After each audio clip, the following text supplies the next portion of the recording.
morning, everybody, and welcome to the First Unitarian Church, where our mission is to explore the eternal, nurture community, and pursue the common good.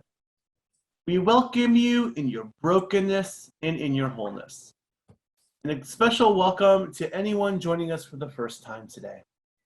No matter who you have been, who you are, or who you are becoming, we greet you today with love.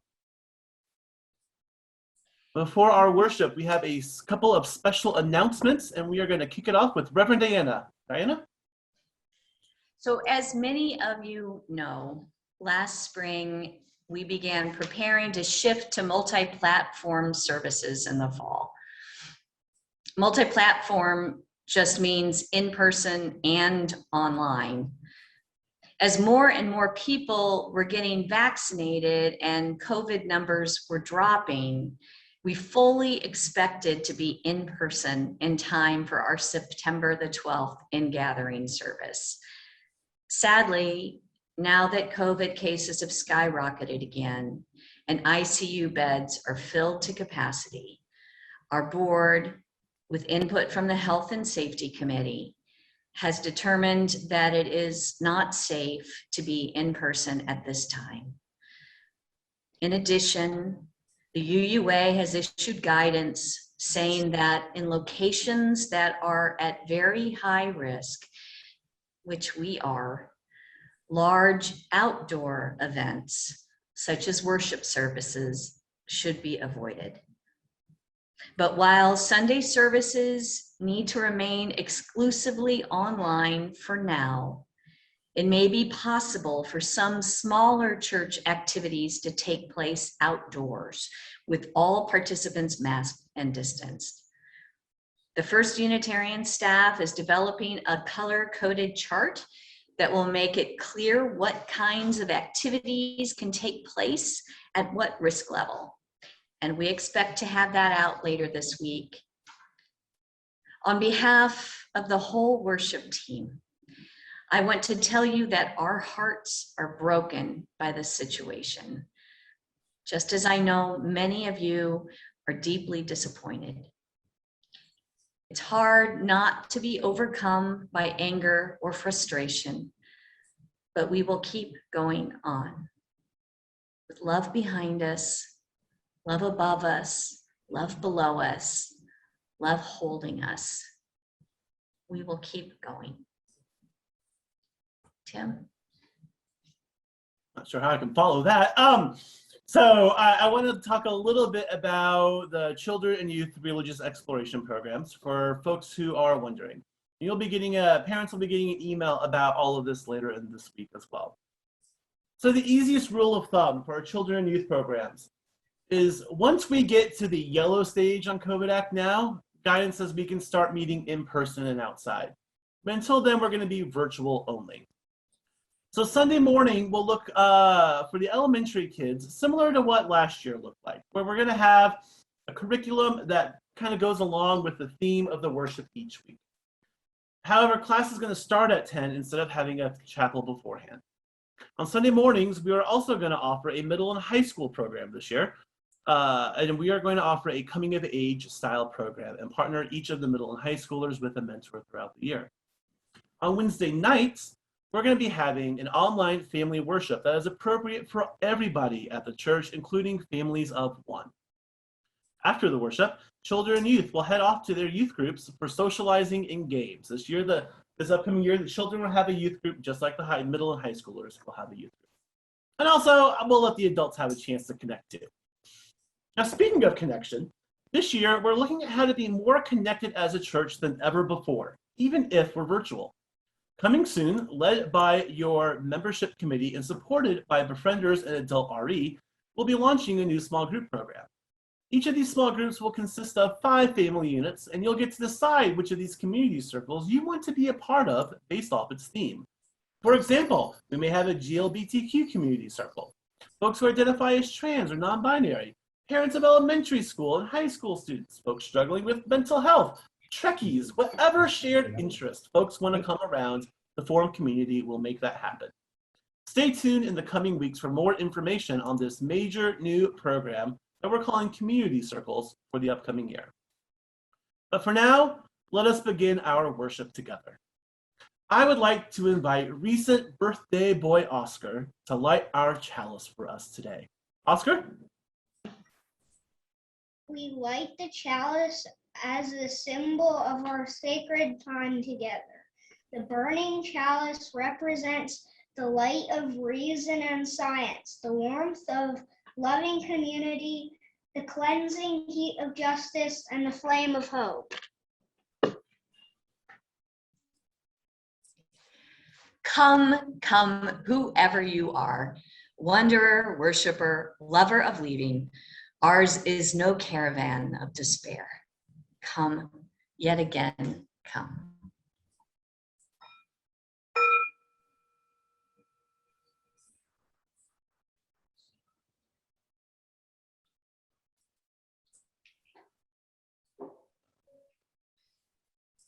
Towards the end of our service today, we will participate in a ritual of sharing.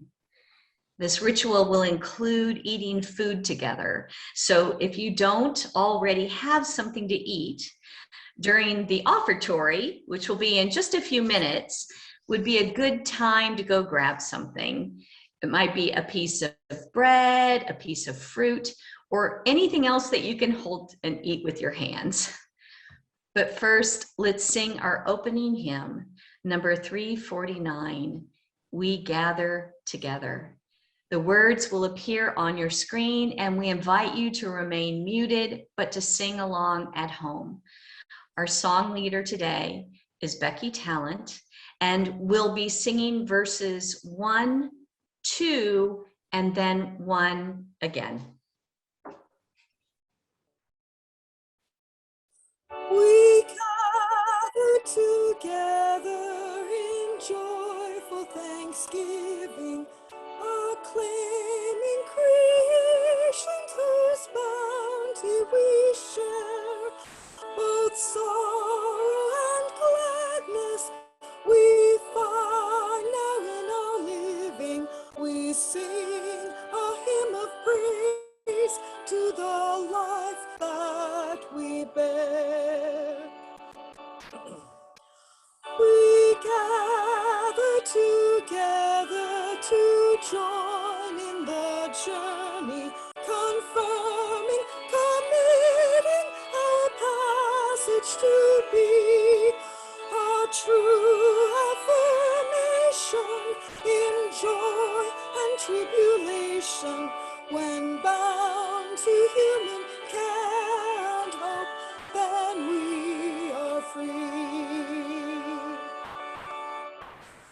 We gather together in joyful thanksgiving, acclaiming creation whose bounty we share. Both sorrow and gladness we find now in our living. We sing a hymn of praise to the life that we bear.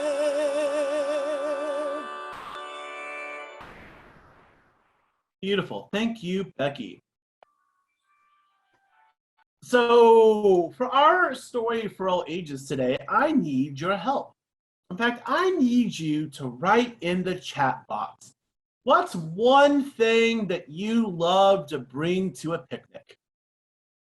So in the chat box, go ahead and write one thing that you love to bring to a picnic and help me tell this story today.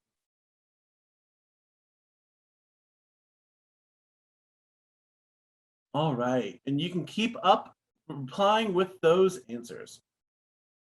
So once upon a time, in a faraway land known as Scissortail Park, an old and weary traveler looked around for a bite to eat. He was hungry. It had taken him many days to arrive to this park after all. He walked up to a few people who were eating what appeared to be ice cream on a stick.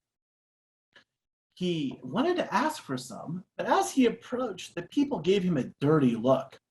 stood up and walked away. In fact, every single person he tried to approach refused to look him in the eye and would rush off. Now, some travelers might have taken offense to that. After all he needed was some food, something everybody needs. And people were treating him pretty awfully just for asking. So instead, he muttered to himself, "I know just what this place needs." He moved to a clean patch of grass and took off the pack he was wearing. He dug around in that pack like it was a Mary Poppins bag until he pulled out a piece of red gingham cloth. Now, gingham might be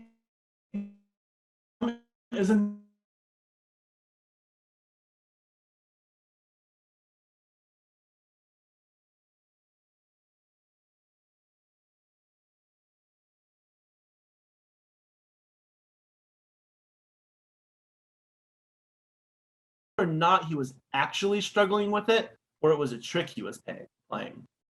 But if it was a trick, it had the best consequences ever. It's how this legend became legendary. See, also in that same part of Scissortail Park was little Laura. Laura was there with her mom, and when she noticed the old man having trouble with his blanket, little Laura went with her mother over to help. "So what's the blanket for?" asked Laura. "Well, my dear, this blanket is for the best picnic ever. It's a magic blanket, you see, because it creates the best picnic ever." "A picnic? I love picnics. But where's your food?" asked Laura. The mother shushed her. "That wasn't very nice," the mother began, but the old man smiled. "It's fine. You're right, Laura. The best picnic ever needs something more than just this blanket. What do you think it needs?" "Well, the best picnic ever needs strawberries. Mom, we have some at the house. Can we go get some?" And before they knew it, Laura was leading her mom off to her house to pick up some strawberries. The old man shrugged and worked on smoothing out his blanket. Well, this got the attention of Deborah, who came over to help. And as she helped, Laura, the little girl, came back with her mom. This caused Deborah to exclaim, "Oh, a picnic just isn't a picnic without fried chicken. Be back in a jiffy." Alice and her mom sat down on the blanket Laura and her mom sat down on the blanket with the old traveler, and just as they were about to break bread together, Deborah returned with some friends, like Janice and Luann, and said, "I brought my friends who also love picnics and brought fried chicken together." And more people started to take notice of the big gingham blanket. Soon folks were arriving all over with new things for the best picnic ever. Leslie brought grapes, Susan brought cantaloupe, Lori and Paul brought sesame noodles, Fran brought sweet pickles, Christy brought watermelon, Carol brought fruit, Nancy brought watermelon, the Perriams brought strawberries, Marcia brought peaches, Mark brought PB and J's.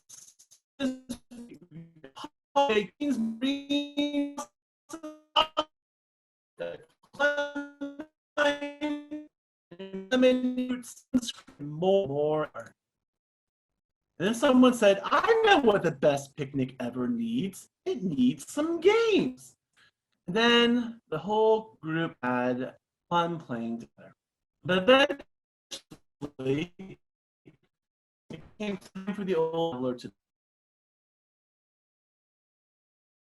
Let us all remember that no matter if we're online or in person, no matter if we're bringing soda, or fried chicken, or wine, or chips, or can just barely remember to bring ourselves, no matter what, all it takes is us welcoming everyone to the picnic table and sharing our gifts, talents, and, well, food with each other to change the world. And speaking of ways that we as a church like to change the world, I'd like to invite Leslie up to lead us in our offering today. Leslie? Good morning, everyone. I'm Leslie, the current treasurer on the Board of Trustees and Financial Working Group. My pronouns are she, her, and hers. Every Sunday, we take an offering.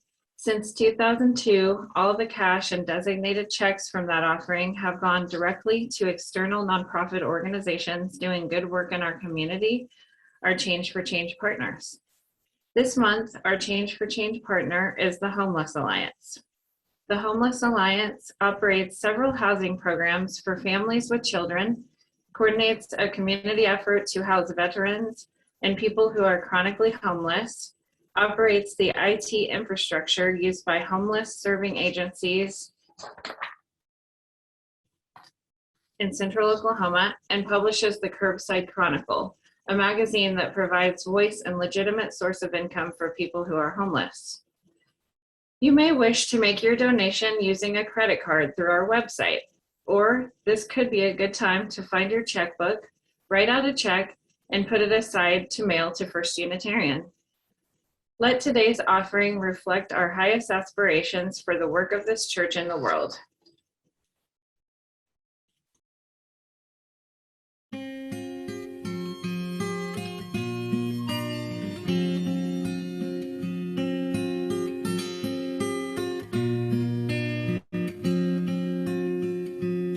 Give us bread for the journey, give us bread. Give us bread for the journey, give us bread. When our legs are getting heavy and we're hanging down our heads, give us bread for the journey, give us bread.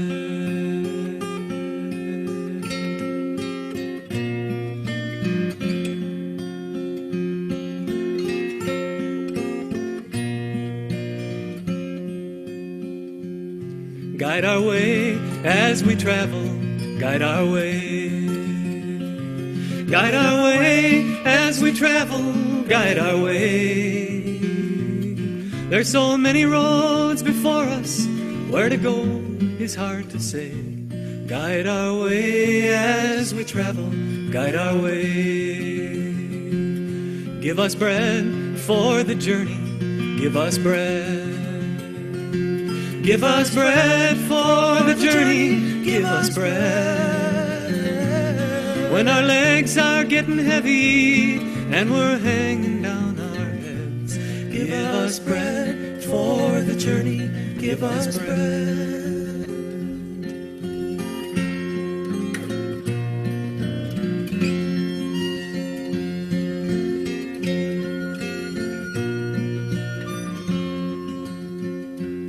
Make us one with each other, make us one. Make us one with each other, make us one. All the walls we've built around us, may we learn to tear them down. Make us one with each other, make us one.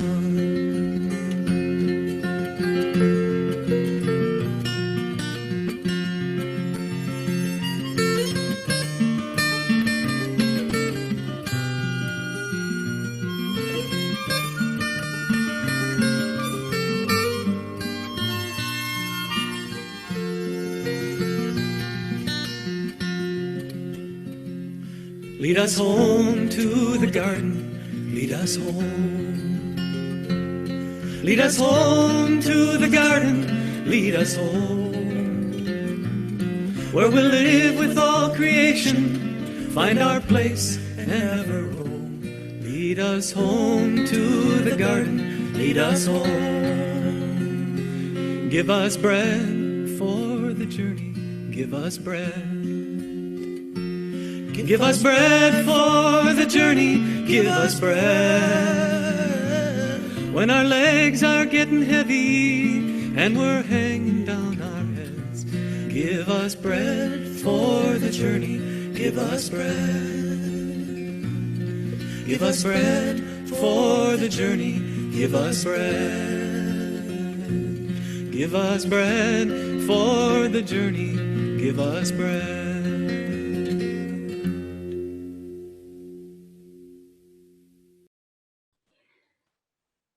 The Jewish High Holy Days begin tomorrow evening with Rosh Hashanah, the Jewish New Year, the birthday of the universe. During Rosh Hashanah, family and friends gather for wonderful meals and eat foods rich in symbolic meaning. One of these symbolic foods is an apple dipped in honey, which, among other things, represents the wish for a sweet year. There is a story attributed to Rabbi Avi Weiss that is sometimes told at this time about another way that apples carry meaning beyond just being something really nice to eat. It's called the star in the apple. And here is the Routel family to share this story with us, featuring Jules Routel as the apple tree.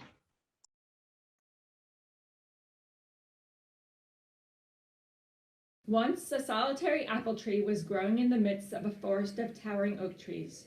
There was an opening in the canopy of the oak branches through which the sun's rays shone on the apple tree and gave it the light of life. As it grew, the apple tree could see a patch of blue sky during the day. At night, the patch was black and starlight twinkled through it.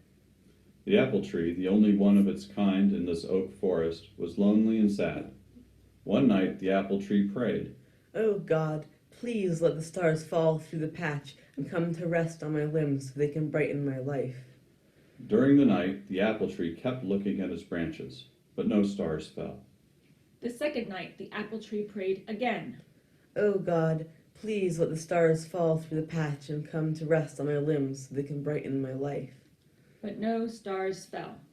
The third night, the apple tree uttered to itself the same prayer, but nodded off to a deep sleep after a little while, since no stars fell. But during the night, a strong wind blew. The wind shook the limbs of the apple tree violently, and a hard rain drove down upon the tree.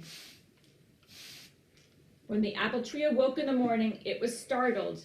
It looked at its limbs in shock, for they had been stripped bare by the winds and the rain, and all the tree's apples, shaken from the limbs, were lying on the ground and burst open from the impact of the fall. The apple tree was about to burst into tears and lowered its head sadly. Then the apple tree saw something that brought a smile to its face. When the apples had fallen, they did not split open from the stem downward, but they had turned and fallen sideways. The impact of the fall had opened up every apple from side to side, and not from top to bottom. The apple tree looked at the inside of every apple and saw that on the inside of each one there was a star.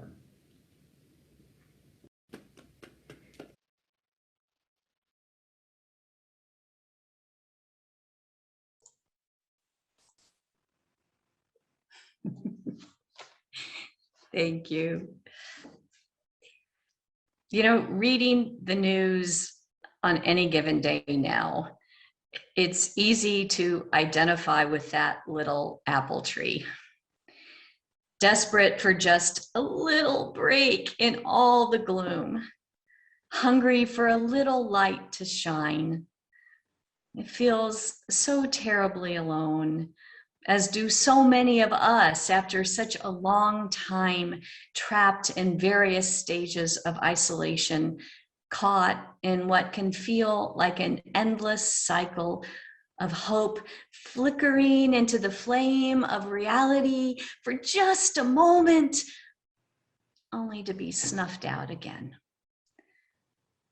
Of course, the moral to this story is, on the surface at least, simple and happy. It turns out that the little tree didn't need stars to fall from the heavens to light up its life. The stars were always already inside of it. Aw, nice. But as with any good story, there's more going on here just under the surface.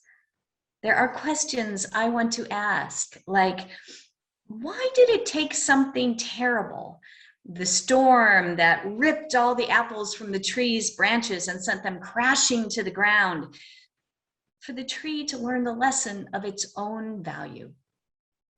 Why did the little tree have to lose its apples before it could learn to appreciate them?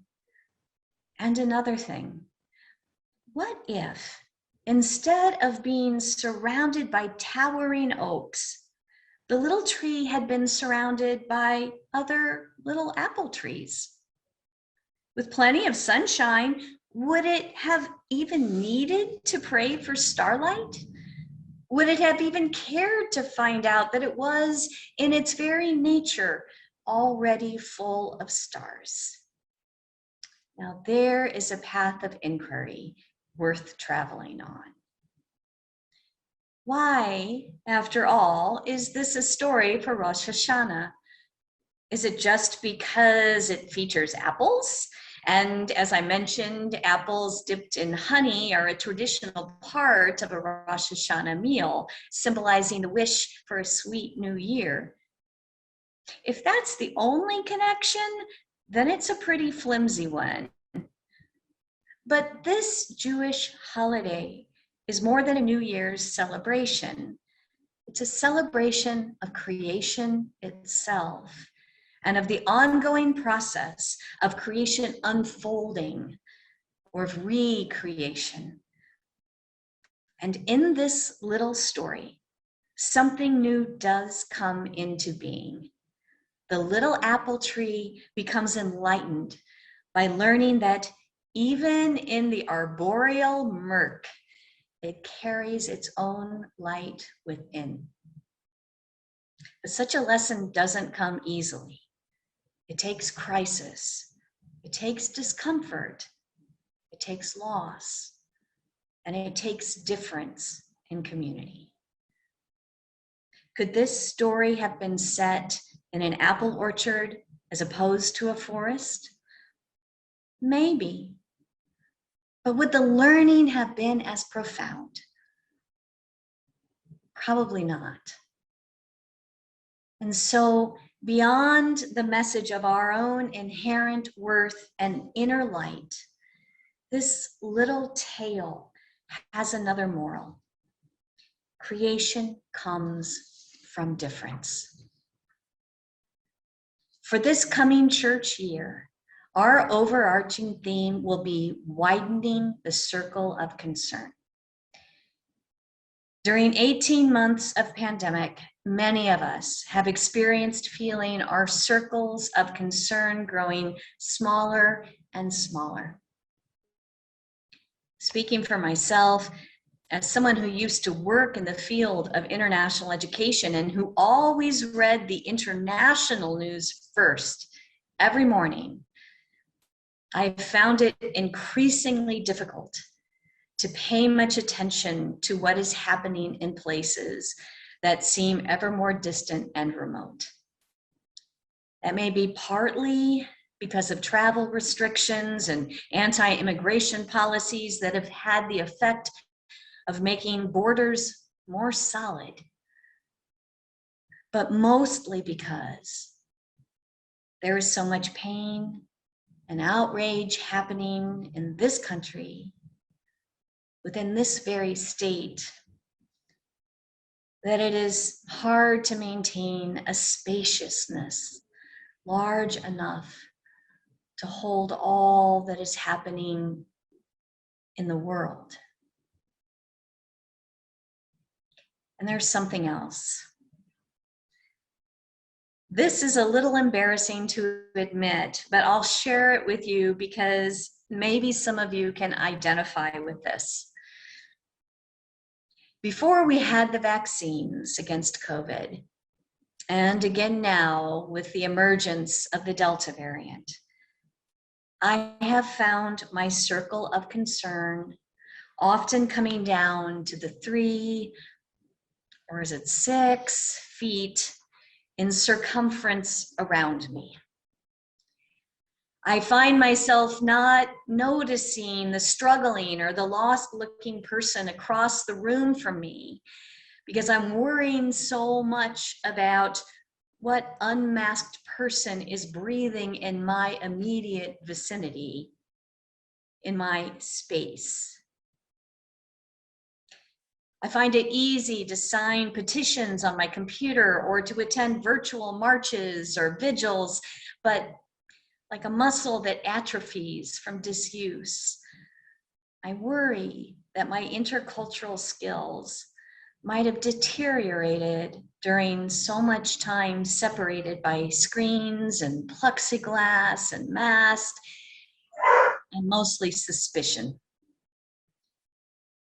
I wonder what it will be like to get proximate once again. As we move from pandemic, maybe to endemic, from crisis into some kind of new normal, widening our circle of concern will be a challenge that we all will need to undertake. But widening the circle is more than a personal or individual challenge.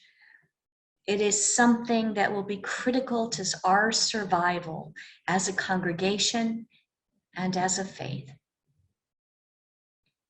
There is, of course, a practical aspect to this need to widen the circle. Without growth, no congregation, no institution, no movement is sustainable.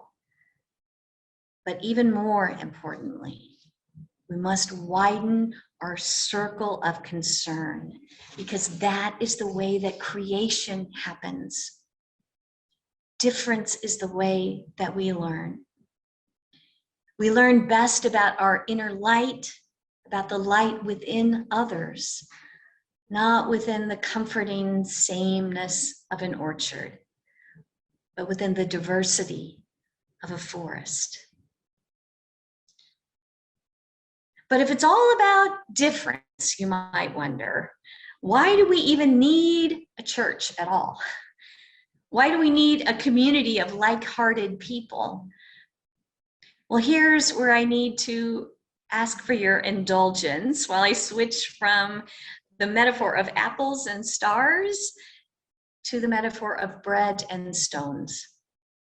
And by means of bread, go back to our service theme of picnic. In the Christian scriptures, as part of wise teacher Jesus's Sermon on the Mount, he asked his followers this question: is there anyone among you who, if your child asks for bread, will give a stone? Or if the child asked for a fish, would give a snake?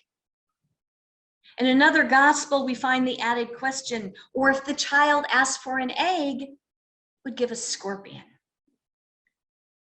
These questions are intended to make the point that if a regular human parent would never give their child stones, snakes, or scorpions instead of nourishing food, then God or divine love would certainly never do such a thing.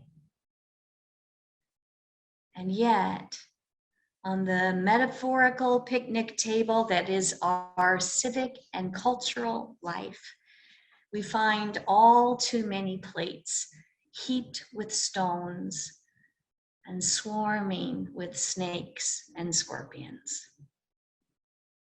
There are too many preachers throwing stones of judgment, too many government leaders feeding their constituents the venomous snakes of hatred and conspiracy theory, too many people holding onto their power by promoting the scorpion sting of white supremacy. We hold fast to our faith and a love so powerful that it may transform even the hardest of hearts. But in the meantime, there is no place on our picnic blanket for stones, snakes, and scorpions. There is no place for hate. So let's go back to imagine that kind of picnic that Tim described in his story. A picnic in which every person brings food to the table. Now, I might not want to eat everything that is offered, but I know that it is offered in love. And with so many different things available, I know that everyone will find something good to eat. Everyone will be nourished. So let our circle, our ever expanding magic picnic blanket, be filled with nourishing foods of all different kinds, so that all of us might be fed.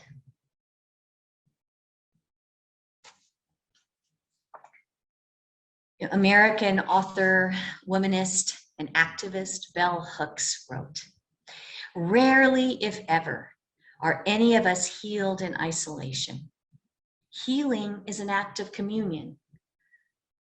Truly, our world today is so full of pain, so deeply wounded, with raging fires in the West and devastating floods in the East, with women facing the loss of their most sacred rights and freedom, both in Afghanistan and right here in the United States. Jim Crow resurgent as voting rights are rolled back, ICU beds filled to capacity with COVID patients, most of them unvaccinated. And in many places, the monster of white supremacy rising up unfettered and unhinged.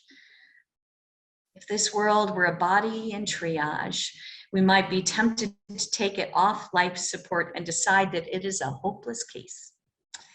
How can anything so horribly mangled ever hope to heal? But we are a people of faith. Not faith in a miraculous being on some plane of existence who will intervene in our mess and fix it all or end it all in the fires of apocalypse, or that something better, so that something better can emerge. No, our faith isn't vertical. We don't look up for salvation. It is horizontal. We look in at ourselves and at the power that rests therein. And we look out. We look out at the faces of our loved ones, at our community, at the larger world. And we have faith that out of an infinite number of relationships between inherently worthy beings, something new, something creative, something healing can emerge. It is in that spirit of beloved healing community that I invite you to join me in a ritual of sharing. First, we'll share our sorrows and our burdens, and then we'll share blessings. And finally, we'll extend those blessings beyond our immediate circle of concern, beyond this community, as we consider the ways that that countless unknown others nourish our bodies and our spirits through their effort and their love. At the beginning of each of these sections, we'll sing hymn number 402 in our gray hymnal, "From You I Receive." Becky will once again lead us, and I invite all of you to remain muted, but to sing along at home. There are some hand gestures that go along with this song, and I invite you to keep your cameras on and to join me in making these gestures as we sing. When we sing, "From You I Receive," hold our palms up like this. Or we bark. When we sing, "To You I Give," together we share, as though we're holding hands with all of those beyond our screen. And from this we live. And give ourselves a hug. So from you I receive, to you I give, together we share, and from this we live. Becky, would you lead us in song? From you I receive, to you I give, together we share, and from this we live. I invite you now to share your concerns, your burdens, your sorrows in the chat if you're on Zoom, or in the comments if you're on Facebook. We'll keep an eye on the Facebook comments, knowing that this community table is big enough and strong enough to hold them.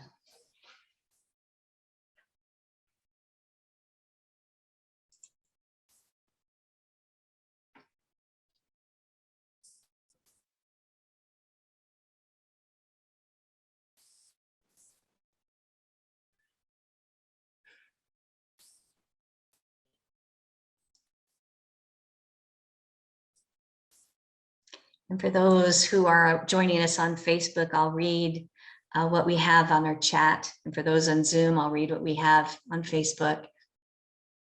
Keep the Schrauner family in Oklahoma City in your thoughts. Their son and his wife died in a plane crash in Connecticut on Thursday.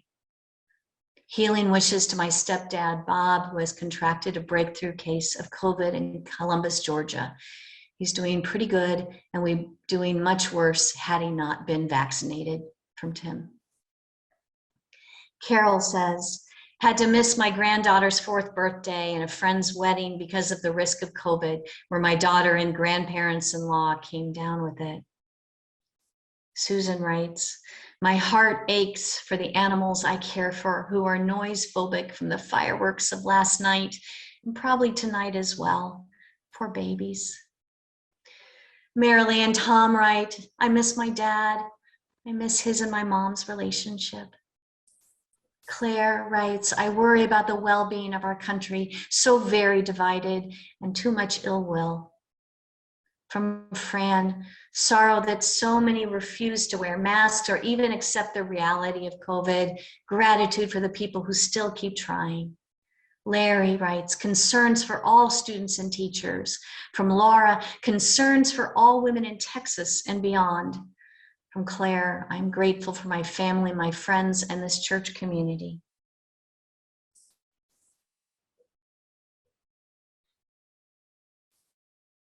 Please join me now in a moment of silence as we let these sorrows, these concerns, and these cares rest upon our hearts.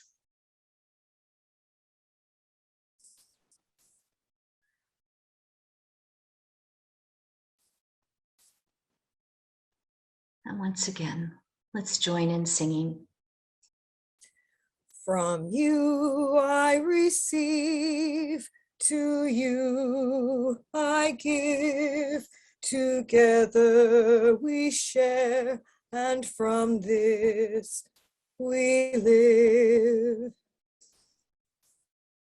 And now, still in a spirit of sharing, I invite you to offer your condolences, your blessings into this community of care. What do you wish for one another, for all those who are hurting, and for yourselves? Again, I invite you to write these into the chat or into the comments on Facebook.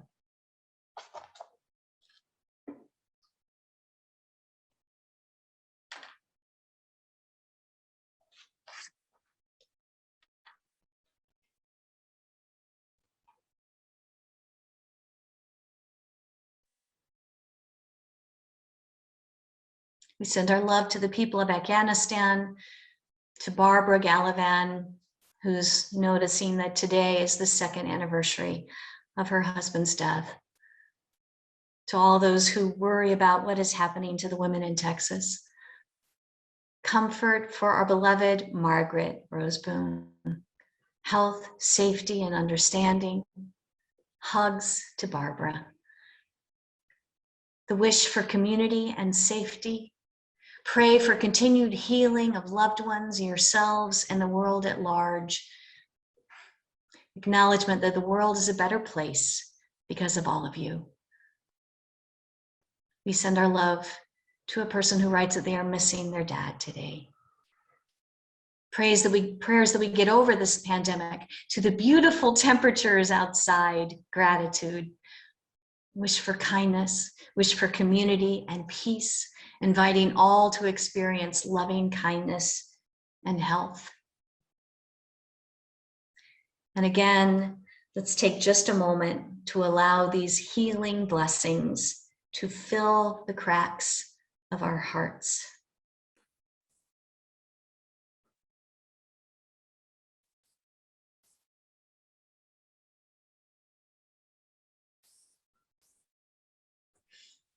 And again, let's sing.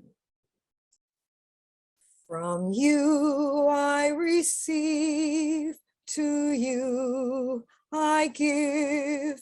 Together we share, and from this we live. And finally, I invite you to take a piece of the food that you brought with you today. Maybe it's some bread or some fruit or whatever you have available to you, and just hold it for a moment. Let's draw our awareness to the source of this nourishing food. Who made this? If it's plant-based, who grew and harvested the plants? If you grew it or you made it yourself, who taught you how to do that? If you bought it in a store or in a market, who brought it there? Let this food remind you of the vast network of people and other living beings that bring so much goodness into your life. Let it remind you of the invisible web of interdependence in which we all are held. Now, taking a bite, take and eat with a sense of gratitude.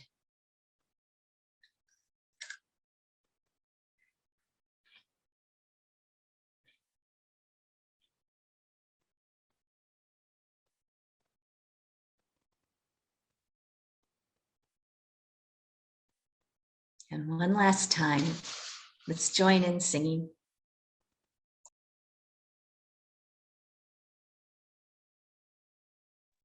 From you I receive, to you I give. Together we share, and from this we live. Our final hymn was performed at General Assembly back in 2014. It reminds us of the sacred importance of drawing our circle of concern ever and ever wider.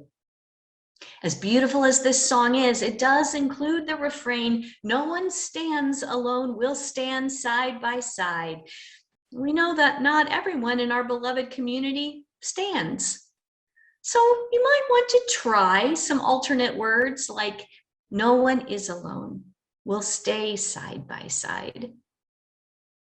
This is Draw the Circle, arranged by Mark Miller, again performed by the General Assembly Choir.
Just sitting here clapping and dancing around in my picnic hat.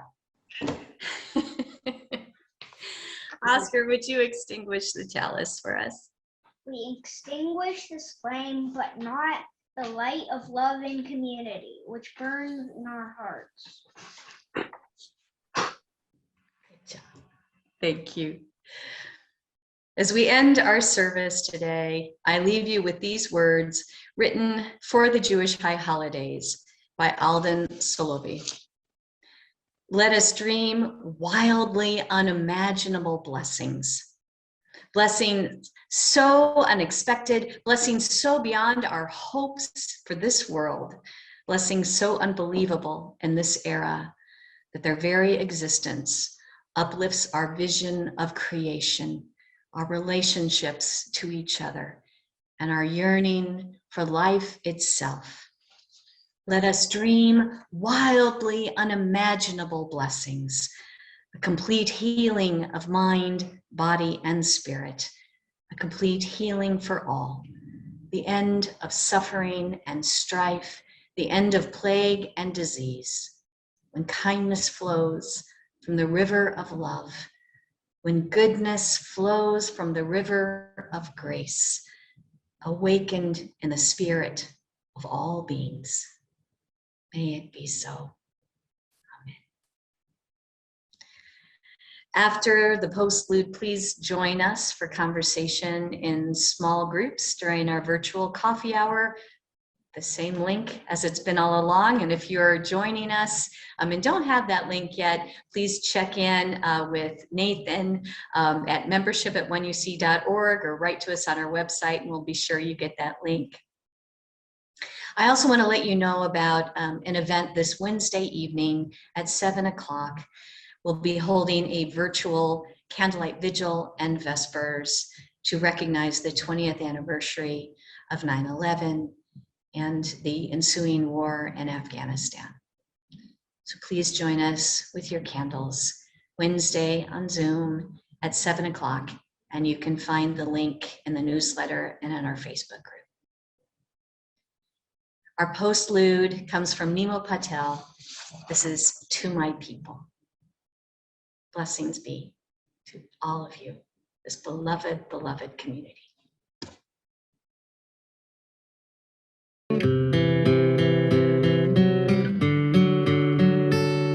From the day that we were born, and Mom hugged us with warmth, and we grew because we knew we had all your support. From the fams to the friends, your love was medicine, keep giving us the strength to rise when we would sin, and the knowledge that we gained through every single mistake. But you never backed down through this, you taught me faith. Every single one of you, through being you, you do find a way to spread love, truth through me and you. And it's because of you I grew, because of you I flew, because of you I made it through without residue. Because of you we all have a home to come to. You're a blessing to us all, so keep just being you. To my people, yeah, you're my soul, you're my roots, you're my family, my life, you're my truth. To my people, yeah, you're everybody, every being, every life, every moment, everything. To my people, yeah, you're my God, you're my soul, you're the one that pushes me to help me grow. To my people, yeah, I bow down to your heart of gold, yeah. First I thank the universe, the infinite, the all, Kaja, Allah, whatever name you call. Then I thank the ancestors, yes, our predecessors, the wisdom and the knowledge that they passed only bless us. Shot the Marcus Garvey, MLK, Malcolm Gandhi, Bob Marley, Michael Jackson, Tupac, they remind me the power of the pen, the music and the voice. Everything they've done let me know I have a choice. Now for my people, mom, pop, sister, brother, best friend, acquaintance, lover, co-worker, even if I don't know you, on the good that you do helps me see my way through surface space, make you share it all the good. To my people, yeah, you're my soul, you're my roots, you're my family, my life, and my truth. To my people, yeah, you're everybody, every being, every life, every moment, everything. To my people, yeah, you're my God, you're my soul, you're the one that pushes me to help me grow. To my people, yeah, I bow down to your heart of gold, yeah. When I close my eyes, I always see learning souls who walk with me. They're taught to laugh, they're taught to love. You go to hug when push comes to shove. Turn the cheek, forgive, walk away. Tomorrow